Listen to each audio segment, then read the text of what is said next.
హైడ్రాపై CM Revanth చేసిన వ్యాఖ్యలకు KTR counter ఇచ్చారు. హైడ్రా పేరుతో విధ్వంసం చేస్తున్నారని ఫైర్ అయ్యారు. హైడ్రా టచ్ చేసేది కేవలం పేదల ఇళ్లనేనని కేటీఆర్ అన్నారు. తమ ప్రభుత్వం రాగానే హైడ్రాను బంగాళాఖాతంలో కలిపేస్తామన్నారు కేటీఆర్. కాంగ్రెస్ నేతల భవనాలు చెరువుల్లో ఉన్న టచ్ చేయరని ఎన్నోసార్లు హైకోర్టు చెప్పినా హైడ్రా కమిషనర్ వినలేదని కేటీఆర్ అన్నారు.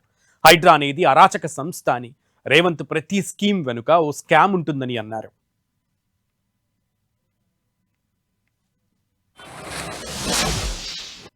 హైడ్రా అనేది 9 తలల విషసర్పం అని చెప్పింది నిన్న హైడ్రా గురించి. ఏది? రాష్ట్ర హైకోర్టు. ఇంతకంటే చెంపపెట్టు ముఖ్యమంత్రికి ఏముంటుందండి? నాకు అర్థం కాదు, సిగ్గుండాలి. బడాబాబులను మాత్రం వదిలిపెట్టి గరీబోళ్ళ ఇండ్ల మీద పడి, బడాబాబులు అంటే ఎవరండి? రాష్ట్ర రెవెన్యూ మంత్రి పొంగులేటి శ్రీనివాసరెడ్డి ఇల్లు చెరువులో ఉంటుంది, దాని హైడ్రా ముట్టదు. రాష్ట్ర ముఖ్యమంత్రి గారి సోదరుడు ఇల్లు FTLలో ఉంటుంది, దాన్ని హైడ్రా ముట్టదు. కబ్జా కోరులు అంటున్నావు, అందరికంటే పెద్ద కబ్జా కోరులే నీ అన్నదమ్ములు కదా. అందరికంటే ఎక్కువ ఆస్తి దోస్తున్నది, అందరికంటే ఎక్కువగా ఇవాళ విధ్వంసం చేస్తున్నది నీ మంత్రులు కదా. 1 కోటి ఎకరాలు నిషేధిత జాబితాలో పెట్టింది నీ మంత్రి కాదా? హైడ్రా పేరిట నువ్వు సృష్టిస్తున్న అరాచకం, పేదవాళ్ళ ఇల్లు కూలగొడుతూ, హైదరాబాద్లో ఒక ఇల్లు కట్టాడా 2 ఏళ్లలో, 2.5 ఏళ్లలో? ఎన్ని ఇల్లు కూలగొట్టావు నువ్వు? కొన్ని వేల ఇల్లు హైదరాబాద్లో కూలగొట్టి, ఒక్క ఇల్లు కట్టకుండా, ఒక్క ఇటుక పెట్టకుండా విధ్వంసం సృష్టించి, రియల్ ఎస్టేట్ను కుప్పగూల్చి నువ్వు డబ్బులు చేసుకుంటున్నావు. హైడ్రా అనేది it has become a blackmailing extortion tool of Revanth Reddy. ఖచ్చితంగా అందుకే మా గవర్నమెంట్ వచ్చిన మొదటి రోజే నిన్న హైకోర్టు చెప్పిన విధంగా దాన్ని ఎత్తి బంగాళాఖాతంలో పాడేసే బాధ్యత మాది. కూకట్పల్లిలో బుచ్చమ్మ, ఆమె ఇంటికి స్టిక్కర్ వేస్తే ఆమె ఉరిపోసుకొని చచ్చిపోయింది. ఎవడిస్తాడండి ప్రాణాలు తెచ్చి? రంగనాథ్ ఇస్తాడా? రేవంత్ రెడ్డి ఇస్తాడా? ఏం మాట్లాడుతున్నారు? సిగ్గుండాల. హైకోర్టు 65 సార్లు కంటెంప్ట్ ఆఫ్ కోర్ట్ ఒక అధికారి మీద చరిత్రలో ఎప్పుడైనా ఉందా? 65 సార్లు హైకోర్టు చెప్పినా కూడా నువ్వు వినవంటే ఇంక నువ్వు ఎవడు చెప్తుంటావు? నేనే రాజు, నేనే మంత్రి, నేను హిట్లరు అని చెప్పి నీది నువ్వు అనుకోని, హిట్లర్కు ఇష్టమైన పదం HYDRAA. I demolished like anything. Iran, Israel మాదిరిగా నేను శీతలావస్థలోకి మొత్తం హైదరాబాద్ని తీసుకొని పోతున్నా. ఇదా రాజకీయం? ఇదా ఒక ముఖ్యమంత్రి చేయాల్సిన పని?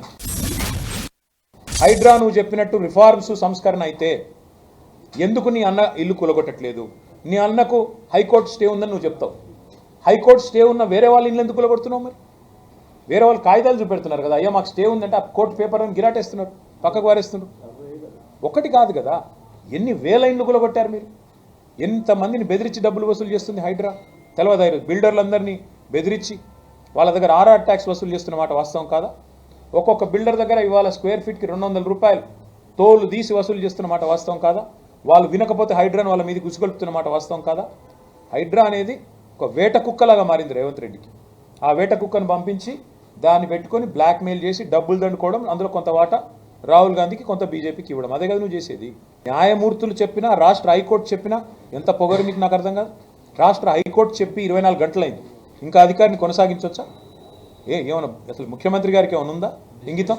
అదే బ్రదర్, నేను అనేది అంటున్నా, హైడ్రా చేసే బ్లాక్ మెయిల్, హైడ్రాని ఇంత వెనకేసుకొస్తున్నాడు అంటే రేవంత్ రెడ్డి ప్రతి స్కీమ్ వెనక పెద్ద స్కామ్ ఉంటుంది.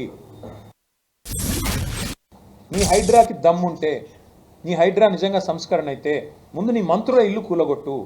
పొంగులేటి శ్రీనివాసరెడ్డి ఇల్లు FTLలో ఉన్న మాట వాస్తవమా కాదా? అట్లాగే వివేక్ ఇల్లు బఫర్లో ఉన్న మాట వాస్తవమా కాదా? అట్లాగే పట్నం మహేందర్ రెడ్డి ఇల్లు FTLలో ఉన్న మాట వాస్తవమా కాదా? KVP రామచంద్రరావు గారి ఇల్లు ఆయనది ఉన్న మాట వాస్తవమా కాదా? ఎన్ని ఉన్న ఎగ్జాంపుల్స్ ఇన్ని చూపెడుతుంటే ఇవేవి కాదు. అనుముల తిరుపతి రెడ్డి ఇల్లు FTLలో ఉన్న మాట వాస్తవం కాదా? కాబట్టి చట్టం అంటే అందరికీ ఒకటే తిరిగి ఉండాలి. చట్టం కాంగ్రెస్ వానికి చుట్టం, మిగతా బీదా బిక్కిని మాత్రం ఇష్టం ఉన్నట్టు కొడతాం, మా ఇష్టం కోర్టు చెప్పిన అయినం. తప్పకుండా తగిన శాస్తి జరుగుతుంది. రేవంత్ రెడ్డి గారి తల బిరుసుకు, ఆయన అహంకారానికి సమాధానం ప్రజలే చెప్తారు.